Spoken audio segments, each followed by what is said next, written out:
Matric inter के बाद एक नया रोजगार शुरू हुआ है। आप जानते हैं, आप पता भी किए होंगे, आप क्षेत्र के हैं, आप पता कीजिए। नया रोजगार है कि भाई दारू का सप्लाई होता है, लड़के दारू बेचते हैं और खुश रहते हैं, कभी जेल जाते हैं, उनका करियर खत्म हो जाता है और डिग्री इतना जबरदस्त मिलता है कि दाग लग जाता है। नमस्ते गोपालगंज, मैं सत्येंद्र आप लोगों के बीच हाजिर हूँ।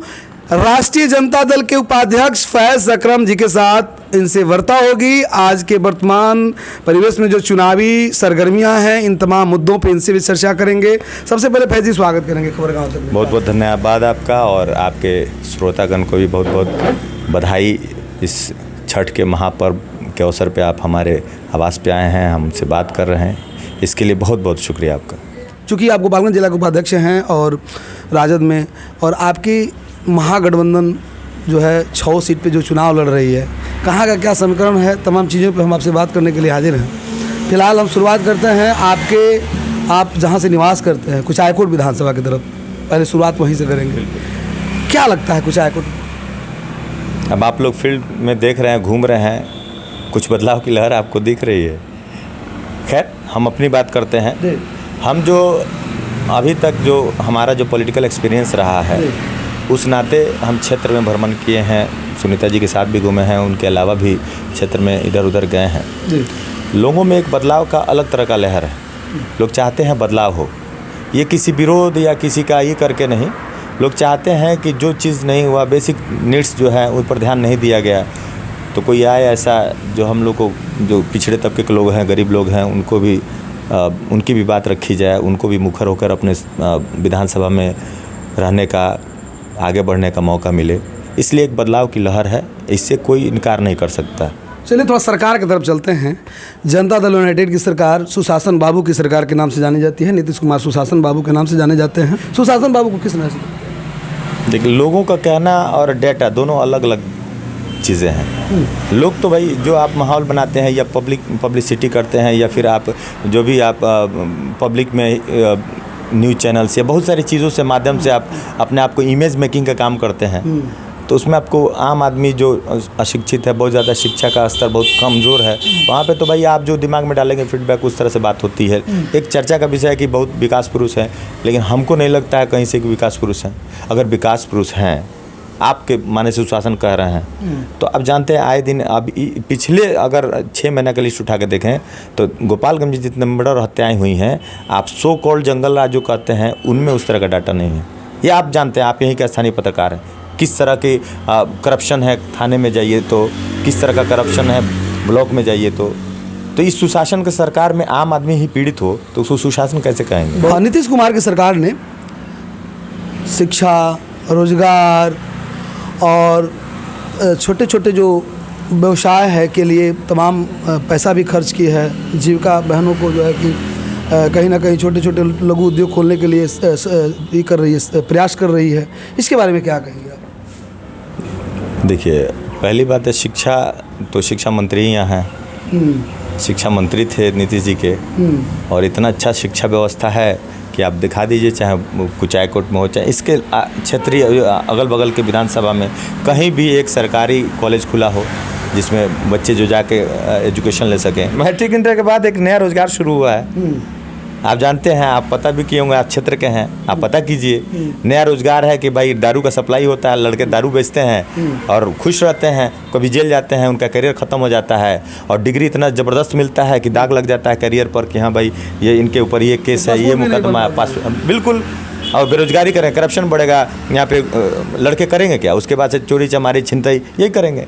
यही तो नीतीश कुमार का रोजगार है, और आप इसको सुशासन कहते हैं, तो कहिए सुशासन। ढोल बजाने की ज़रूरत है तो बजाते रहे लोग सुशासन के नाम पर। नीतीश जी का क्या चल रहा है? नीतीश जी तो खुद बेचारे सुशासन नहीं बोल पा रहे हैं, इस तरह की अवस्था में पहुंचा दिए लोग। निःशुल्क में यहाँ पे राशन मिल रहा है लोगों को। किसान को 2-2 हज़ार रुपया जो है कि 3 बार में 6,000 रुपया जो है कि सरकार दे रही है। तो आप लोग झूठ मूठ के मुद्दा फैलाते हैं, ये नहीं है, वो नहीं है, फलाना है, ठिकाने है। हाँ, इसीलिए तो मुद्दा बनाता है भाई। बिहार को हमेशा उसी गरीबी तबके में रखने की बात हुई है। राशन किसको दान दिया जाता है? आप बताइए, आपके घर में कोई आता है, आप किसको देते हैं, दान करते हैं? अमीर आदमी को करते हैं, किसी रोजगार आदमी को करते हैं, भिक्षुक को करते हैं। आप जो भिक्षा लेने आता है उसको आप देते हैं। और यहाँ तो उल्टी बात है। आप उसको भिक्षा भी दे रहे हैं, हम भिक्षा ही कहेंगे इसको, भिक्षा भी दे रहे हैं और उसी के टैक्स पैसे से उसको भिक्षा दे रहे हैं। आपका टैक्स पैसा हम ले रहे हैं और हम आपको राशन दे रहे हैं, आप खाइए, आप मस्त रहिए। आप बनाने जाइएगा, जब आप उस राशन को, आप चावल को बनाने जाइएगा तो 1200 का सिलेंडर लीजिए, टैक्स दीजिए। एक माचिस की डिबिया पर भी आप टैक्स देते हैं और उसके पैसे से आपको साल में 3 बार दे दिया जाता है। ये तो एक लालच है लोगों को कि हम दे रहे हैं। आप राजा नहीं ना कि आप दे रहे हैं।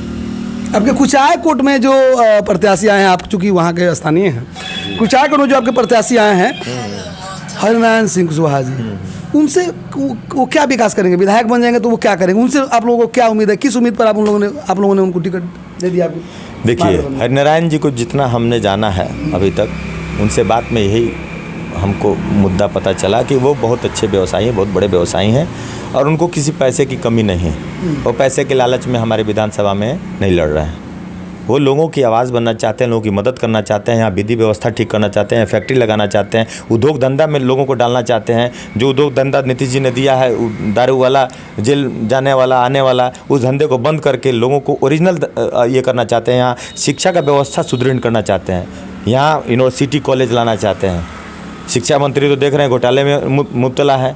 कम से कम अपने ज़िला में शिक्षा मंत्री इस ज़िले के हैं, इस बात को हम लोग को शान से कहना चाहिए हमारे ज़िले के शिक्षा मंत्री हैं। और उन्होंने क्या यहाँ पे हालात कर दी है? उनके करियर में एक बता दीजिए कि शिक्षा के क्षेत्र में कोई काम हुआ हो। सिर्फ 17 महीने के कार्यकाल में तेजस्वी यादव ने आकर सबसे पहले यहाँ का घोषणा किया, मेडिकल कॉलेज दिया, सिर्फ 17 महीने का कार्यकाल में। आप 5 साल कार्यकाल को शिक्षा मंत्री के बतौर शिक्षा मंत्री संभालें। आप क्या किए बिहार के लिए? आप गोपालगंज के लिए क्या किया? अपने क्षेत्र के लिए क्या किया? बताइए। जो भोरे विधानसभा क्षेत्र से आते हैं उसके लिए शिक्षा का आपका क्या इंतजाम है, क्या स्टेटस है, उसका स्टैंडर्ड क्या है? तेजस्वी जी का जो ढिढोरा आप लोग पीटते हैं, तो वो नीतीश बाबू के शासन काल में ही रह करके उन्होंने किया है ये सब काम। बिल्कुल सही बात है कि शासन काल में रहकर किया है। तो 20 साल से शासन काल में नीतीश जी नहीं थे? अभी तक सम्राट चौधरी जी और विजय सिन्हा जी उप मुख्यमंत्री नहीं हैं। आप एक भी स्कीम दिखा दीजिए कि वो लोग किए हो कुछ। तेजस्वी यादव ने किया है भाई, टैलेंट की बात है, उन्होंने उनके दम पे किया है। जिसको ढंग रहेगा वही ना करेगा, जिसके अंदर स्किल्स डेवलपमेंट का या नियत साफ रहेगी, नियति साफ रहेगी, वो काम करता है।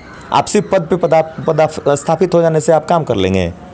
उप मुख्यमंत्री बहुत सारे हुए हैं। क्या लगता है सरकार क्या लगता है सरकार का बना पाएंगे आप लोग? देखिए, हम लोगों ने ट्रेलर देखा है 17 महीने के काम को, और आम आदमी चाहता है पूरी फिल्म देखी जाए, तेजस्वी जी के योग्यता को निखारा देखा जाए कि आप बिहार के लिए क्या कर सकते हैं। उन्होंने समर्पित किया अपने ज़िंदगी को बिहार के लिए। 17 महीने में ये साफ पता चला, जो वादा किए उसको निभाने की कोशिश की है और 99% उन्होंने निभाया है बतौर उप मुख्यमंत्री रहते हुए। इसलिए जनता इस बार चाहती है कि बदलाव करके एक मौका दिया जाए और उसके बाद साबित हो जाएगा। उसके बाद आप कहेंगे नहीं यही सही है।